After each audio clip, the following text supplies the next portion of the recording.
Chapter 11. The 9 Situations. Sun Tzu said the art of war recognizes 9 varieties of ground. Number 1. Dispersive ground. 2. Facile ground. 3. Contentious ground. 4. Open ground. 5. Ground of intersecting highways. 6. Serious ground. 7. Difficult ground. 8. Hemmed-in ground. And 9. Desperate ground. When a chieftain is fighting in his own territory, it is dispersive ground. When he has penetrated into hostile territory, but to no great distance, it is facile ground. Ground the possession of which imports great advantage to either side is contentious ground. Ground on which each side has liberty of movement is open ground. Ground which forms the key to 3 contiguous states, so that he who occupies it first has most of the empire at his command, is a ground of intersecting highways. When an army has penetrated into the heart of a hostile country, leaving a number of fortified cities in its rear, it is serious ground. Mountain forests, rugged steeps, marshes and fens, all country that is hard to traverse, this is difficult ground.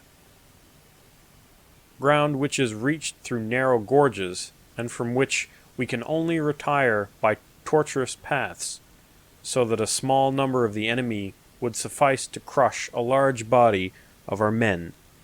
This is hemmed-in ground. Ground on which we can only be saved from destruction by fighting without delay is desperate ground. On dispersive ground, therefore, fight not. On facile ground, halt not. On contentious ground, attack not. On open ground, do not try to block the enemy's way. On the ground of intersecting highways, join hands with your allies. On serious ground, gather in plunder. On difficult ground, keep steadily on the march. On hemmed-in ground, resort to stratagem. On desperate ground, fight. Those who were called skillful leaders of old knew how to drive a wedge between the enemy's front and rear, to prevent cooperation between its large and small divisions, to hinder the good troops from rescuing the bad, the officers from rallying their men. When the enemy's men were united, they managed to keep them in disorder.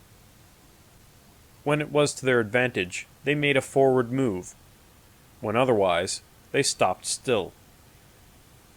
If asked how to cope with a great host of the enemy in orderly array and on the point of marching to the attack, I should say, begin by seizing something which your opponent holds dear, then he will be amenable to your will. Rapidity is the essence of war. Take advantage of the enemy's unreadiness, make your way by unexpected routes, and attack unguarded spots. The following are the principles to be observed by an invading force. The further you penetrate into a country, the greater will be the solidarity of your troops, and thus the defenders will not prevail against you. Make forays in fertile country in order to supply your army with food. Keep your army continually on the move, and devise unfathomable plans. Throw your soldiers into positions where there is no escape, and they will prefer death to flight. If they will face death, there is nothing they may not achieve. Officers and men alike will put forth their utmost strength. Soldiers, when in desperate straits, lose the sense of fear. If there is no place or refuge, they will stand firm. If they are in hostile country, they will show a stubborn front. If there is no help for it, they will fight hard. Thus, without waiting to be marshaled, the soldiers will be constantly on the qui vive. Without waiting to be asked, they will do your will. Without restrictions, they will be faithful. Without giving orders, they can be trusted. Prohibit the taking of omens, and do away with superstitious doubts. Then, until death itself comes, no calamity need be feared. If soldiers are not overburdened with money, it is not because they have a distaste for riches. If their lives are not unduly long, it is not because they are disinclined to longevity. On the day they are ordered out to battle, your soldiers may weep, those sitting up bedewing their garments, and those lying down letting their tears run down their cheeks. But let them once be brought to bay, and they will display the courage of a Chu or a Q. The skillful tactician may be likened to Xiao Jian. Now the Xiao Jian is a snake that is found in the Chang Mountains. Strike at its head, and you will be attacked by its tail. Strike at its tail, and you will be attacked by its head. Strike at its middle, and you will be attacked by head and tail both. Asked if an army can be made to imitate Xiao Jian, I should answer yes, for the men of Wu and the men of Yu are enemies. Yet, if they are crossing a river in the same boat and are caught by a storm, they will come to each other's assistance just as the left hand helps the right. Hence it is not enough to put one's trust in the tethering of horses and the burying of chariot wheels in the ground. The principle on which to manage an army is to set up one standard of courage which all must reach. How to make the best of both strong and weak, that is a question involving the proper use of ground. Thus the skillful general conducts his army just as though he were leading a single man, willy-nilly by the hand.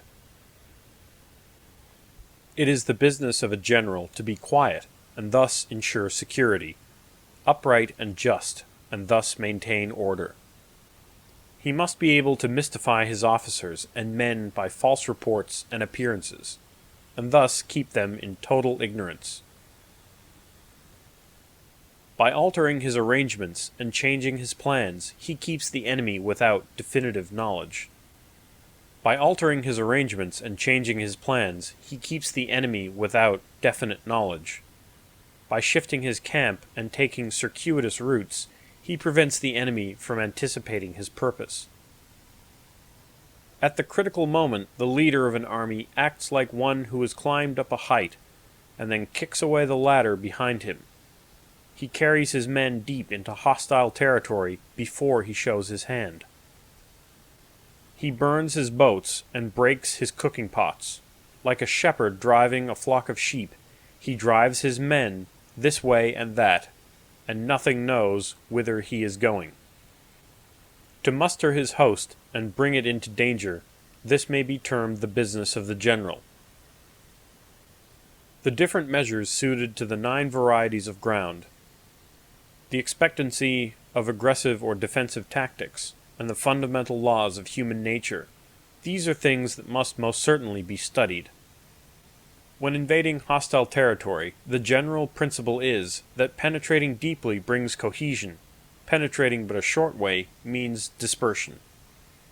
When you leave your own country behind and take your army across neighborhood territory, you find yourself on critical ground. When there are means of communication on all 4 sides, the ground is one of intersecting highways. When you penetrate deeply into a country, it is serious ground. When you penetrate but a little way, it is facile ground. When you have the enemy's strongholds on your rear and narrow passes in front, it is hemmed-in ground. When there is no place of refuge at all, it is desperate ground. Therefore, on dispersive ground, I would inspire my men with unity of purpose. On facile ground, I would see that there is close connection between all parts of my army. On contentious ground, I would hurry up my rear,